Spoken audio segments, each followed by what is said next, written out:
لا جناح علیکم ان طلقتم النساء ما لم تمسوهن او تفرضوا لهن فریضہ ومتعوهن علی الموسع قدره وعلی المقتر قدره متاعا بالمعروف حقا علی المحسنین. تم پر کچھ گناہ نہیں اگر تم ان عورتوں کو طلاق دے دو جنہیں تم نے ہاتھ نہیں لگایا، یعنی صرف پیپر ورک ہوا، رخصتی نہیں ہوئی، یا یہ کہ دو الگ الگ ملکوں میں کہیں رہ رہے تھے اور صرف فون پر نکاح ہوا، پھر کیا ہوا کہ طلاق ہو گئی، یا جن کے مہر تم نے مقرر نہیں کیے اور تم انہیں مال و متاع دو، وسعت والا اپنی وسعت کے مطابق اور تنگ دست اپنی حیثیت کے مطابق دے. بھلے طریقے سے فائدہ پہنچانا ہے. احسان کا رویہ اختیار کرنے والوں پر ان عورتوں کا یہ حق ہے. یہاں اس آیت میں متع طلاق کی بات کی جا رہی ہے. متع طلاق یعنی اللہ تعالیٰ نے ایسی عورت کو طلاق دینے کا مسئلہ بیان کیا جس کے ساتھ شوہر نے ابھی مباشرت ہی نہیں کی، یا رخصتی نہیں ہوئی، یا مہر مقرر نہیں ہوا. تو اس صورت میں اگر مہر مقرر نہیں ہوا اور پہلے ہی طلاق ہو گئی تو پھر متع طلاق دیا جائے گا، یعنی حسب حال کچھ مال یا کوئی ہدیہ دے گا. اور اس سے مقصود عورت اور اس کے گھر والوں کی دل جوئی کرنا ہے تاکہ طلاق کی وجہ سے انہیں جو تکلیف پہنچی ہے اس کا کچھ مداوع ہو سکے.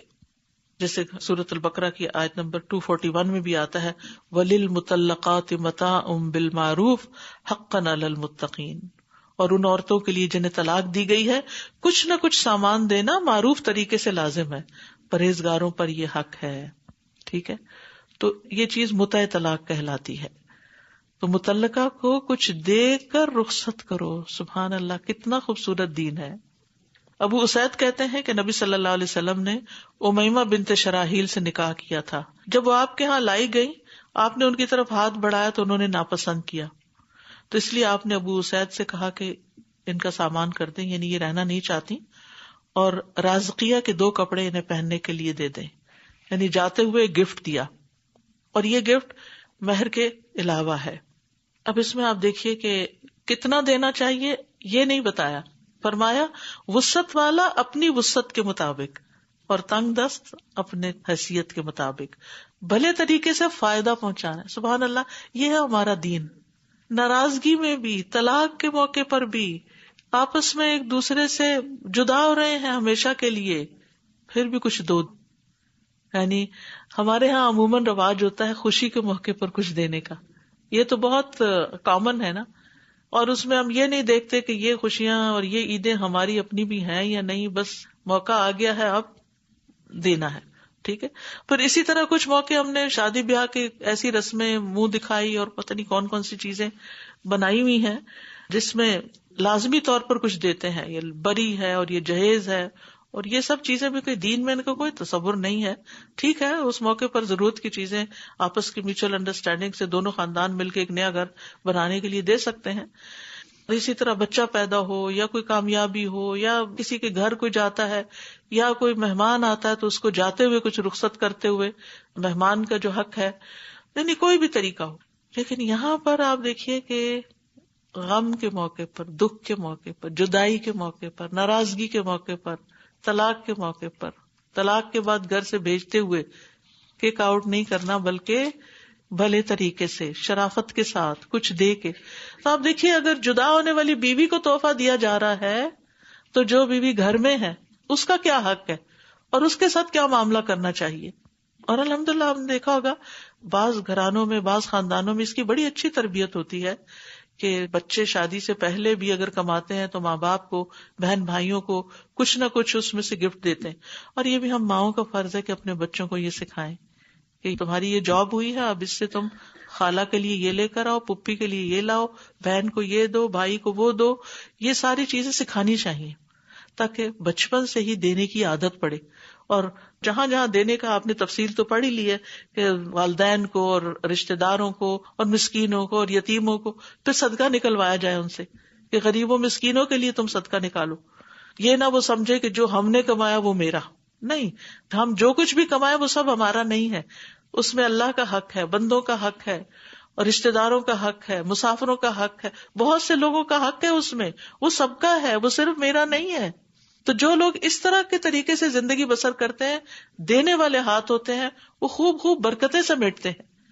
اور کچھ لوگ بخیل ہوتے ہیں، نہ ماں باپ پہ خرچ، نہ بہن بھائیوں پہ، نہ بیوی پہ، کسی موقع پر کوئی خوشی کا موقع کبھی کوئی تصور ہی نہیں کوئی گفٹ دینے کا. تحفہ جو ہے وہ غیروں کے لیے نہیں ہوتا، تحفہ اپنے گھر میں بھی دیا جا سکتا ہے. والدین بچوں کو اور بچے والدین کو دیں، یہ بھی محبت بڑھانے والی بات ہوتی ہے. بھلے وہ استعمال کریں یا نہ کریں یا آگے کسی کو دے دیں یا کچھ بھی کریں، لیکن یہ کلچر گھروں کے اندر ہونا چاہیے ایک دوسرے کو دینے کا.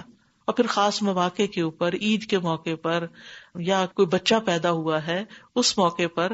ہمارے والد جو تھے، ہمارے کوئی بھی بہن بھائی پیدا تھا تو باقاعدہ امی کو گفٹ دیا کرتے تھے اس موقع پر، یعنی خوشی کا اظہار. حالانکہ یہ نہیں کہ کوئی کمی ہوتی تھی، پہلے سے ہی یعنی کہ گھر میں الحمدللہ وافر تھا سب کچھ، سب ضروریات خود پوری کرتے تھے، لیکن خوشی کا موقع ہے. یہ ایک جسچر ہے، کیونکہ عورت کو اچھا لگتا ہے باپ سے لینا، بھائی سے لینا، ماں سے لینا، شوہر سے لینا. تو یہ لین دین جو ہے یہ آپس میں ہوتا رہنا چاہیے، اس سے محبتیں بڑھتی ہیں. اور جب شوہر اپنا فرض بھی نہیں پورا کرتا، نان نفقہ بھی نہیں دیتا، ضرورت کی چیزیں بھی نہیں لا کے دیتا، تو تحفہ کہاں سے دے گا؟ یہ بخل کی انتہا ہے نا. خرچ کی ابتدا گھر والوں سے کرنی چاہیے، اور اگر گھر والوں پہ ہی خرچ نہیں کرتا، مہر تک نہیں دیتا، یا دے کے لے لیتا ہے، یا بیوی کماتی ہے تو وہ بھی چھین لیتا ہے. استغفر اللہ، یہ اسلامی طریقہ نہیں، یہ سراسر ظلم کا طریقہ ہے کہ بیوی کے مال پہ نظر رکھی جائے. یعنی کئی صورتیں ہو سکتی ہیں. یعنی فقہا یہاں تک کہتے ہیں کہ بیوی جتنی چاہے مالدار ہو پھر بھی مرد پہ فرض ہے کہ اس پہ خرچ کرے. کہاں یہ کہ وہ اس سے کچھ لے، وہ اپنی مرضی سے خوشی سے دے. قرآن میں لکھا ہے اگر خوشی سے دیتی ہے تو دے سکتی. فَكُلُوهُ هَنِيًّا مَرِيًّا، تم مزے سے خوشگوار سمجھ کے کھا سکتے ہو. لیکن اگر وہ نہیں دینا چاہتی تو اس کی مرضی ہے، تم اس سے چھین نہیں سکتے، تم اس پہ دباؤ نہیں ڈال سکتے، تم اس بنا پہ اس کو طلاق نہیں دے سکتے کہ تم نے اپنا فلاں جو پیسہ ہے وہ مجھے نہیں دیا. لیکن اسلام کے ان طریقوں پر کتنے گھروں میں عمل ہو رہا ہے، کون ان پہ عمل کر رہا ہے؟ اسی لیے گھریلو مسائل، اسی لیے دل دور ہے. چاہے وہ روایتی طور پر وقتی طور پر ساتھ رہ بھی رہے نا، دل نہیں جڑے ہوئے ہوتے کیونکہ کیئر نہیں ہوتی. پھر فرمایا لا جناح علیکم ان طلقتم النساء ما لم تمسوهن او تفرضوا لهن فریضہ ومتعوهن علی الموسع قدره وعلی المقتر قدره متاعا بالمعروف حقا علی المحسنین. تم پر کوئی گناہ نہیں اگر تم ان عورتوں کو طلاق دے دو جنہیں تم نے ہاتھ نہیں لگایا یا جن کے مہر تم نے مقرر نہیں کیے، اور تم انہیں مال دو وسعت والا اپنی وسعت کے مطابق اور تنگ دست اپنی حیثیت کے مطابق، بھلے طریقے سے فائدہ پہنچانا ہے. احسان کا رویہ اختیار کرنے والوں پر ان عورتوں کا یہ حق ہے، محسنین پر یہ حق ہے، لازم ہے کہ محسنین یہ کام کریں. وَإِن طَلَّقْتُمُوهُنَّ مِن قَبْلِ أَن تَمَسُّوهُنَّ وَقَدْ فَرَضْتُمْ لَهُنَّ فَرِيضَةً فَنِصْفُ مَا فَرَضْتُمْ إِلَّا أَن يَعْفُونَ أَوْ يَعْفُوَ الَّذِي بِيَدِهِ عُقْدَةُ النِّكَاحِ وَأَن تَعْفُوا أَقْرَبُ لِلتَّقْوَى وَلَا تَنْسَوُا الْفَضْلَ بَيْنَكُمْ إِنَّ اللَّهَ بِمَا تَعْمَلُونَ بَصِيرٌ. اور اگر تم ان منکوحہ عورتوں کو ہاتھ لگانے سے پہلے طلاق دے دو جبکہ تم نے ان کے لیے مہر بھی مقرر کر دیا. اور پچھلی آیت میں کیا تھا؟ مہر مقرر نہیں ہوا تو کیا دینا ہوگا طلاق کے موقع پر؟ متع طلاق، کوئی گفٹ وغیرہ دینا ہوگا. لیکن اگر مہر مقرر کر دیا تو مقرر مہر کا آدھا ادا کرنا ہوگا، مگر یہ کہ وہ عورتیں مہر معاف کر دیں یا وہ مرد مہر معاف کر دے جس کے ہاتھ میں نکاح کی گرہ ہے. اور اگر تم معاف کر دو تو یہ تقویٰ کے زیادہ قریب ہے. مردوں کو کہا گیا کہ تم چھوڑ دو اور تم آپس میں احسان کرنا نہ بھولو. اچھے دن ہو تب بھی احسان کی روش اختیار کرو. یعنی دن تو برے نہیں ہوتے، ہماری اپنی خرابیاں ہوتی ہیں، اور اگر ایسے دن آ گئے ہیں کہ جس میں تعلقات بگڑ گئے تو بھی احسان کرنا نہ بھولو. جو کچھ بھی تم عمل کرتے ہو یقیناً اللہ اس کو خوب دیکھنے والا ہے. تو بہرحال یہاں یہ بتایا جا رہا ہے کہ جب نکاح ہو جائے اور شوہر نے بیوی کے ساتھ مباشرت نہیں کی لیکن حق مہر مقرر کیا تھا، تو اس صورت میں اگر طلاق ہو رہی ہے تو خاوند کے لیے ضروری ہے کہ آدھا مہر دے دے اور آدھا واپس لے لے. الا یہ کہ عورت اپنا حق معاف کر دے کہ تم سارا ہی لے جاؤ. اس صورت میں خاوند کو کچھ بھی نہیں دینا ہوگا.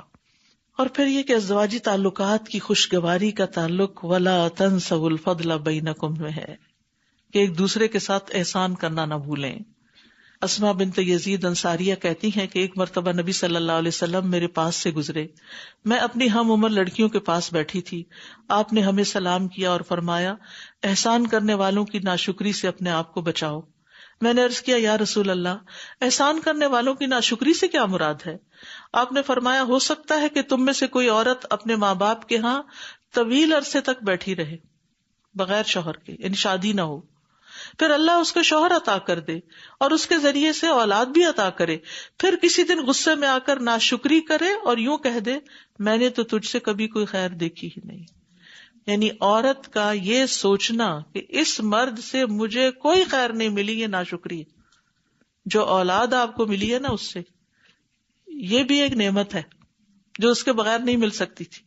جو شادی ہو کہ تم اس کے گھر آئے، اس پر بھی اللہ کا شکر ادا کرو. ٹھیک ہے نہیں بنی وہ الگ بات ہے، لیکن جو ملا ہے نا اس کا تو شکر ادا کرو. جو نہیں ملا اس پہ جو ناراضگی ہے، تنگی ہے، غم ہے، غصہ ہے، وہ اپنی جگہ. لیکن ایسا نہیں ہوتا کہ کوئی پیور ایول ہو، کہ کسی کے اندر کچھ بھی خیر نہیں. تو جب انسان نعمتوں کو یاد کرنے لگتا ہے نا، احسانات کو نہیں بھولتا، بڑا نوبل انسان ہوتا ہے وہ جو کسی کا احسان نہ بھولے. یعنی بہت سے لوگ ہوتے ہیں وہ کسی کا تو کیا ماں باپ شوہر کسی کا بھی نہیں مانتے، تو یہ انتہائی اکھڑ پن ہے، انتہا درجے کی بد اخلاقی ہے، اور ایسا کرنے والے خود بھی کبھی خوش نہیں رہتے. تو جس کسی نے ہمارے ساتھ کوئی بھی احسان کیا اس کو شکریہ بھی ادا کرنا چاہیے، اور اگر شکریہ ادا کرنے کا موقع نہ ہو تو پھر اس کے لیے دعا کرنی چاہیے. اور ایک اور طریقہ بھی ہے، دوسرے لوگوں کے سامنے اس کی تعریف کرنی چاہیے. یہ بھی احسان کا بدلہ ہوتا ہے. 3 طریقے سے بدلہ دیا جاتا ہے. ایک یہ حل جزاء الاحسان الا الاحسان، جیسا کسی نے کیا آپ نے ویسا ہی کر دیا. کسی نے آپ کو کچھ دیا آپ نے وہی لوٹا دیا، یا اس سے ملتی جلتی کوئی چیز لوٹا دی. ایک یہ کہ آپ کے بس میں نہیں کہ وہ لوٹائیں، آپ شکریہ کر دیں. وہ شخص دے کے کہیں چلا ہی گیا، کوئی کانٹیکٹ نہیں ہے، شکریہ کہاں سے کریں؟ تو آپ کیا کریں اس کے لیے؟ خوب دعا کریں. اور اگر کسی کے ساتھ ذکر کرنے کا، اس کو یاد کرنے کا موقع ملے تو اس احسان کا ذکر کرے، اس کو اچھے الفاظ سے یاد کرے. ہم عام طور پر لوگوں کو مرنے کے بعد یاد کرتے ہیں، جب کوئی مر جاتا ہے نا اس کی یکا یک ساری اچھی باتیں یاد آنے لگتی ہیں. اور افسوس یہ کہ جب تک کوئی زندہ رہتا ہے اس کی اچھائیاں ہمیں نظر ہی نہیں آتی. وہ اپنا آپ بھی قربان کر ڈالے تو ہمیں لگتا ہے اس نے کچھ بھی نہیں کیا. اس لیے بہت ضروری ہے کہ ہم دوسروں کے ویل وشنگ کو، دوسروں کے احسان کو یاد رکھیں اور اس کا تذکرہ کرتے رہیں. تو یہ سب آپس میں فضل کو یاد رکھنے کی صورتیں ہیں. تو وَلَا تَنْسَوُا الْفَضْلَ بَيْنَكُمْ إِنَّ اللَّهَ بِمَا تَعْمَلُونَ بَصِيرٌ. نبی صلی اللہ علیہ وسلم نے فرمایا مجھے جہنم دکھائی گئی تو اس میں زیادہ تر عورتیں نظر آئیں جو کفر کرتی ہیں. کہا گیا کیا وہ اللہ کے ساتھ کفر کرتی ہیں؟ آپ نے فرمایا خاوند کی ناشکری کرتی ہیں اور احسان کی ناشکری کرتی ہیں.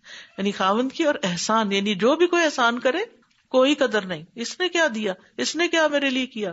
بچوں سے ناراض، والدین سے ناراض، بہن بھائیوں سے ناراض. کچھ لوگوں کی عادت ہوتی ہے ہر ایک سے ناراض رہتے ہیں، وہ سمجھتے ہیں سب کو انہی کے ساتھ ہی بھلا کرنا چاہیے، ان کا فرض کوئی نہیں بنتا.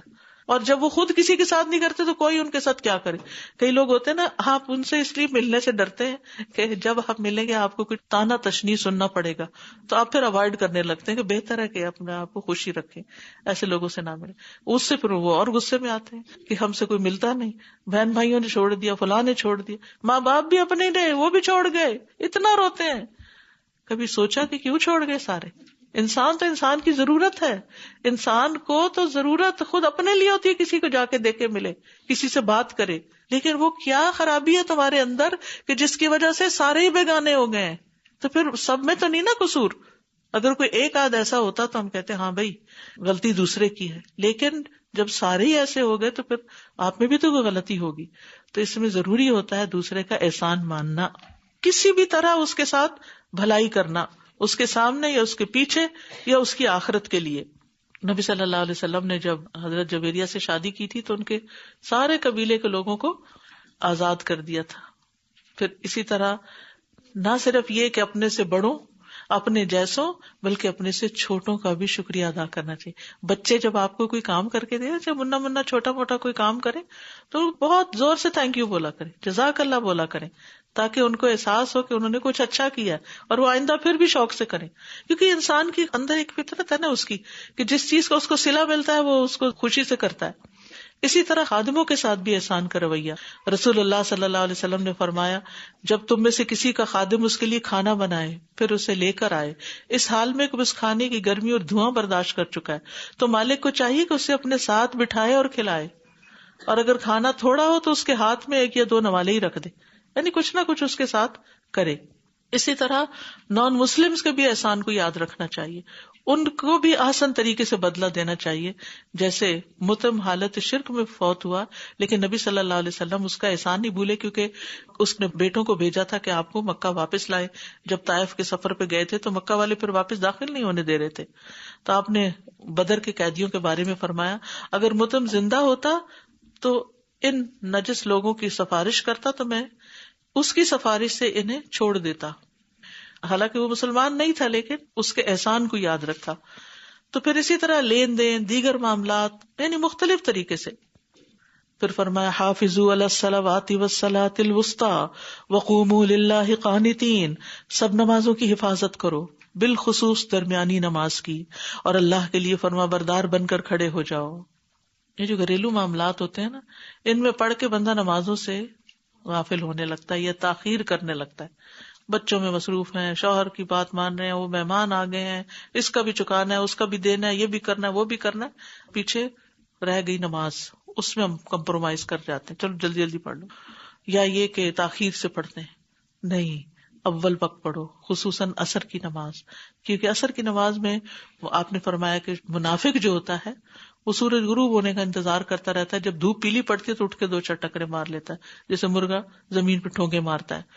تو اس لیے خاص طور پر نماز کی حفاظت اور عصر کی نماز کی حفاظت کی بات کی گئی. اور نماز اسلام کی بنیادی تعلیم ہے, ایمان کی علامت ہے, نماز کی حفاظت مسلمان کی علامت ہے, اور دنیا کے کاموں کی وجہ سے نماز سے غافل نہیں ہونا چاہیے. نماز کا وقت داخل ہوتے ہی کام کاج چھوڑ کے نماز کی طرف چل پڑنا چاہیے. حالت جنگ میں بھی نماز کی حفاظت کا حکم ہے. صلاۃ الخوف کی تفصیل آتی ہے قرآن میں کہ دیر اینڈ دین اسی وقت انسان پڑھے, چاہے 1 رکعت پڑھے, اس کا پورا طریقہ سکھایا گیا ہے. پھر اسی طرح نبی صلی اللہ علیہ وسلم کے جو آخری کلمات تھے وہ کیا تھے؟ نماز کی حفاظت کرو, الصلاۃ الصلاۃ, اور اپنے غلاموں کے بارے میں اللہ سے ڈرو. تو جو نماز کی حفاظت کرے گا وہ دیگر عبادات کی بھی حفاظت کرے گا, وہ بندوں کے حقوق کی بھی حفاظت کرے گا. اور ایسے لوگوں سے اللہ کا وعدہ ہے والذین هم علی صلاتهم یحافظون اولئک فی جنات مکرمون, جو اپنی نمازوں کی حفاظت کرتے ہیں یہی لوگ جنتوں میں عزت دیے جانے والے ہیں. نبی صلی اللہ علیہ وسلم نے فرمایا جو ایمان کے ساتھ انہیں ادا کرے گا وہ جنت میں داخل ہوگا. یعنی جس نے 5 نمازوں کی, ان کے وضو, رکوع اور سجود اور اوقات کی حفاظت کی. کس کس چیز کی؟ وضو کی, رکوع, سجدہ اور اوقات کی. یعنی جب جلدی پڑتا نا تو انسان سجدے رکوع میں ہلتے ہلتے ہی اٹھ کھڑا ہوتا, تو وہ نہیں ہوتی ادا. جو فرض نمازوں کی حفاظت کرتا ہے وہ غافلوں میں نہیں لکھا جاتا. اور عصر کے وقت جو ہے وہ فرشتے حاضر ہوتے ہیں. نبی صلی اللہ علیہ وسلم نے خاص طور پر عصر کی نماز چھوڑنے کو اعمال کی بربادی کا باعث بتایا. فرمایا جس نے عصر کی نماز چھوڑ دی اس کے اعمال ضائع ہو گئے, باطل ہو گئے, گویا اس کا گھر بار برباد ہو گیا. یعنی جو عصر کی نماز چھوڑ دے. وقوموا للہ قانتین, اور اللہ کے لیے فرما بردار بن کے کھڑے ہو جاؤ. تو نماز میں قیام بھی فرض ہے, یعنی نماز کے دوران نہ تو کھڑے ہو کے بات چیت کرنی چاہیے اور خشوع کے ساتھ کھڑے ہونا چاہیے. جو اذکار اور سورۃ فاتحہ وغیرہ بتائے گئے ہیں وہ پڑھنی چاہیے, اور نماز میں لمبا قیام کرنا چاہیے. قیام جو ہے یہ نماز کا ایک رکن ہے, اور جو قدرت رکھتا ہے اس کے لیے قیام کرنا لازم ہے. نبی صلی اللہ علیہ وسلم نے اس کا حکم دیا ہے. اور لمبے قیام والی نماز زیادہ افضل ہوتی ہے. جس کو ظاہر ہے قرآن زیادہ یاد ہوگا وہ لمبا قیام بھی کر سکے گا, تو اس کے لیے پھر قرآن حفظ کرنا چاہیے, کچھ لمبی لمبی صورتیں. اور انفرادی نمازوں میں زیادہ طویل قیام کرنا چاہیے. اگر جماعت کا وقت ہو, آپ امام ہو, تو پھر بہت لمبی نماز نہ پڑھائیں کیونکہ اس سے دوسروں کو تکلیف ہوتی. اور یہ جو کہا گیا نا للہ قانتین, تو اس میں خشوع کا بھی حکم ہے, یعنی فرما بردار بن کر, کیونکہ یہ جنت کو واجب کرنے والا عمل ہے. جس لحاظ سے نماز کے اندر حسن اور خوبصورتی ہوگی اسی لحاظ سے اجر و ثواب ہوگا. خشوع نہ کرنے والوں کی مذمت بھی کی گئی ہے. تو اللہ سبحانہ وتعالی ہمیں بہترین نمازوں کی توفیق دے. فَإِنْ خِفْتُمْ فَرِجَالًا أَوْ رُكْبَانًا فَإِذَا أَمِنْتُمْ فَاذْكُرُوا اللَّهَ كَمَا عَلَّمَكُمْ مَا لَمْ تَكُونُوا تَعْلَمُونَ. پھر اگر تمہیں دشمن کا خوف ہو تو پیدل یا سواری بھری نماز پڑھ لو، جس حال میں ہو پڑھ لو. ویسے تو منع ہے پیدل نماز پڑھنا، چلتے چلتے نماز منع ہے، یا گاڑی چلاتے چلاتے یا گاڑی میں بیٹھ کے نماز پڑھنا منع ہے فرض. لیکن اگر خوف ہو تو پھر اس صورت میں اسی حال میں پڑھ لو. پھر جب تم امن میں آ جاؤ تو اللہ کو یاد کرو جیسے اس نے تمہیں سکھایا ہے جو تم نہیں جانتے تھے. تو یاد رکھیے خوف کی حالت میں نماز کی شرائط ساقط ہو جاتی ہیں، نماز کی رکعات کی تعداد بھی کم ہو جاتی ہے. فَإِذَا أَمِنْتُمْ فَاذْكُرُوا اللَّهَ كَمَا عَلَّمَكُمْ مَا لَمْ تَكُونُوا تَعْلَمُونَ. پھر جب تم امن میں ہو تو اللہ کو خوب یاد کرو، یعنی نماز میں اور نماز کے علاوہ اللہ کا ذکر کرتے رہو. کیسے؟ کما علمکم، اس کے سکھائے ہوئے طریقے کے مطابق. من گھڑت طریقے مت نکالو ذکر کرنے کے. کما علمکم ما لم تکونوا تعلمون، جو تم پہلے نہیں جانتے تھے. تو اس سے علم کی فضیلت پتہ چلتی ہے. تو اس میں ایک بات تو یہ ہے کہ نبی صلی اللہ علیہ وسلم کے طریقے پر نماز پڑھنی چاہیے، جیسے آپ نے فرمایا صلو کما رأیتمونی اصلی. اور مسنون نماز پڑھنے والے کے لیے ہی اللہ اور رسول کا ذمہ ہے، یعنی ان کی بخشش کا ذمہ ہے. لوگ دور دور سے آ کر نبی صلی اللہ علیہ وسلم سے نماز کا طریقہ سیکھتے تھے، اور صحابہ ایک دوسرے کو بیٹھ کر نماز کے طریقے سکھاتے تھے. ہمیں بھی یہ سنت ریوائز کرنی چاہیے. اور خاص طور پر جیسے کسی مسجد میں آپ گئے ہیں جمعہ پڑھنے یا ویسے، تو آپ نے دیکھا ہوگا کہ لوگ کئی غلطیاں کر رہے ہوتے ہیں، تو انہیں بہت پیار سے اچھے طریقے سے کوئی ایک سٹیپ بتا دینا چاہیے کہ یہ چیز ایسے نہیں ایسے کر لیں. لیکن پیچھے نہ پڑ جائیں، کیونکہ آپ نماز میں اپنی نماز پہ فوکس کریں، دوسروں کی غلطیاں نہ دیکھتے رہیں، کیونکہ اس سے آپ کا اپنا خشوع خراب ہو جائے گا. لیکن کچھ چیزیں اتنی آبویس ہوتی ہیں، مثلاً امام سے پہلے رکوع میں چلے گئے، اب آپ آنکھیں بند نہیں کر کے نماز پڑھ سکتے. آپ کو نظر آ رہا ہے کہ وہ آپ کا ساتھی جو ہے وہ پہلے رکوع کر رہا ہے، پہلے اٹھ رہا ہے، پہلے سجدے میں جا رہا ہے، پہلے اٹھ رہا ہے، تو نماز کے بعد اس کا ہاتھ پکڑنے پیار سے کہیں کہ امام کے پیچھے جب نماز پڑھتے ہیں تو امام کو فالو کرتے ہیں، پہلے نہیں جا سکتے، نماز نہیں ہوتی. بس مختصر سی بات کریں.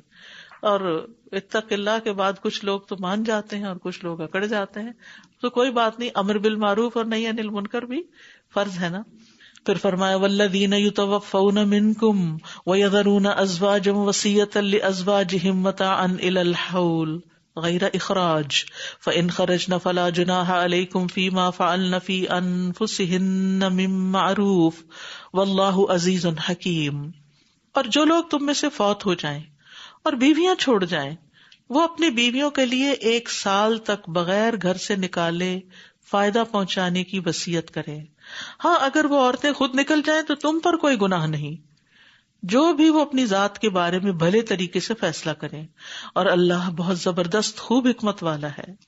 یہ ابتدائے اسلام کا حکم ہے.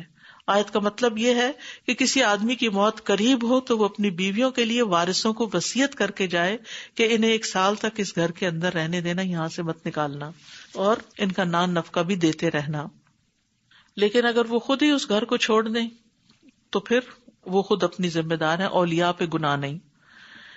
تو پھر اس کے بعد کیا ہوا؟ میراث میں جب حصہ مقرر ہو گیا تو عدت کی مدت بھی پہلے 1 سال تھی، لیکن اب عدت کی مدت 4 ماہ 10 دن کر دی گئی، اور میراث میں حصہ دے کر اس کے بعد عورت کو 4 ماہ 10 دن اسی گھر میں رہنا ہے. اس کا مطلب ہے وہ گھر ان دنوں میں نہیں بکے گا، نہ تقسیم ہوگا جب تک وہ بیوہ اس کے اندر ہے.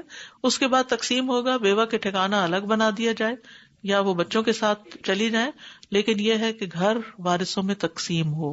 یہ بہت بڑی غلطی ہمارے ہاں پائی جاتی ہے کہ جس میں پورے کا پورا بیوی کو دے دیا جاتا ہے ول کے ذریعے اور باقی وارثوں کو محروم کر دیا جاتا ہے.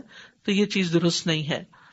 زمانہ جاہلیت میں عدت کی بہت خراب قسم کی رسمیں ہوتی تھیں، یعنی جب کسی عورت کا شوہر فوت ہو جاتا تو اس کو ایک نہایت تنگ و تاریک کوٹھڑی میں داخل کر دیا جاتا، برے برے کپڑے پہنتی، خوشبو نہیں لگاتی، یہاں تک کہ نہاتی دھوتی بھی نہیں تھی، اور اس کے اندر اتنی گندگی اور سڑاند ہو جاتی تھی کہ کوئی جانور بھی اس کے پاس لایا جاتا تھا تو وہ بھی مرنے کے قریب ہو جاتا تھا. تو اسلام نے آ کر یہ ایسی ناروا پابندیاں ہٹا دیں. وَلِلْمُطَلَّقَاتِ مَتَاعٌ بِالْمَعْرُوفِ حَقًّا حقا للمتقین، اور طلاق یافتہ عورتوں کو بھلے طریقے سے کچھ فائدہ یعنی متع طلاق دینا ہے. متقی لوگوں پر عورتوں کا یہ حق ہے. یہ ہر متعلقہ کے لیے حکم ہے. کسی کو بھی طلاق ہو اس کو ساتھ گفٹ دینا ضروری ہے. جن کے اندر تقویٰ ہوگا وہ یہ لازمی کریں گے. اس کا یہ مطلب نہیں کہ غیر متقی لوگوں پہ لازم نہیں، مطلب یہ ہے کہ یہ تقویٰ کی علامت ہے. متقین کو اس بات پہ آمادہ کیا گیا کہ یہ تمہارا امتحان ہے کہ تم کس درجے کے مسلمان ہو. تو اس سے یہ بھی پتہ چلتا ہے کہ جب انسان اس طرح کے کام کرتا ہے تو اس کے تقویٰ میں اضافہ ہوتا ہے، اور جب انسان یہ کام نہیں کرتا تو اس کے تقویٰ کا لیول بھی کم ہو جاتا ہے. کذالک یبین اللہ لکم آیاتہ لعلکم تعقلون، اسی طرح اللہ تمہارے لیے اپنی آیات کو واضح کرتا ہے تاکہ تم عقل سے کام لو. یہ جتنی بھی آیات اوپر گزری ان سب کی طرف اشارہ ہے، کیونکہ خاندانی زندگی سے متعلق جتنے احکامات تھے ان کو یہاں ریپ اپ کر دیا گیا اس آیت کے ساتھ کہ اللہ کی حدود، حلال حرام احکام جن میں تمہارا فائدہ ہے، یہ سب اللہ نے تمہیں بتا دیے ہیں. جو ان کو پڑھے گا سمجھے گا وہ ان پہ عمل کرے گا وہ محسن اور متقی ہوگا، اور جو ایسا نہیں کرے گا وہ اپنے آپ پر ظلم کرے گا. تو اس ظلم سے باہر نکلنا چاہیے اور لوگوں تک یہ تعلیم پہنچانی چاہیے تاکہ وہ بہتر طریقے سے اپنی زندگیاں بسر کر سکیں.